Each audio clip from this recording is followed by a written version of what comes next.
Okey guys, jangan gunakan duit KWSP korang yang dalam akaun sejahtera tu untuk bayar balik principal loan rumah korang. Kenapa? Sebab tak berbaloi. Ramai orang tanya I tau, kalau gunakan duit dalam akaun sejahtera tu yang boleh dikeluarkan untuk bayar balik principal loan rumah tu, bukankah kita boleh save daripada bayar faedah, profit ataupun interest kepada bank? Tapi korang tahu kan, KWSP baru je umumkan kadar dividen untuk tahun 2024 sebanyak 6.3%.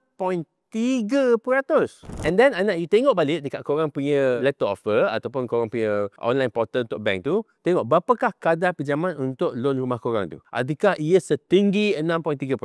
For most people ya, tidak. Selalunya korang punya interest rate untuk rumah hanyalah 4, 4.2, 4.3% saja. So maknanya kalau korang gunakan duit tabungan korang tu untuk bayar loan rumah, korang akan rugi dapat pulangan yang lebih tinggi. Contohnya, korang boleh dapatkan RM10 setahun, tapi korang tak nak RM10 setahun tu sebab korang nak save RM6 setahun.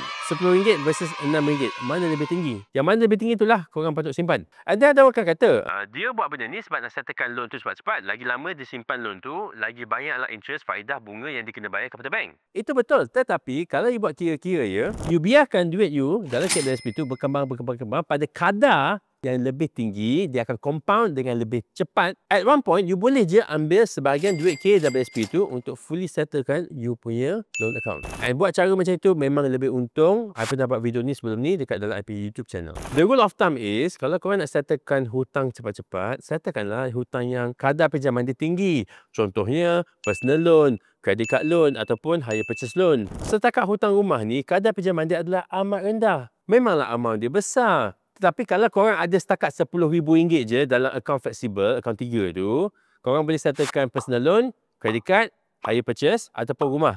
Korang pergi jawab nak settlekan hutang rumah ni dengan RM10,000, hutang tu tak settle pun. Memanglah korang tak bijak dalam segi kewangan. Unless korang boleh fully settlekan terus segedebuk.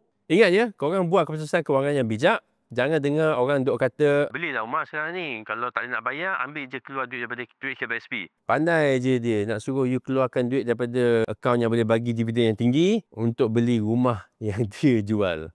Kena hati-hati sikit ya. Korang setuju tak apa yang cakap ni? Cuba komen sikit kat bawah.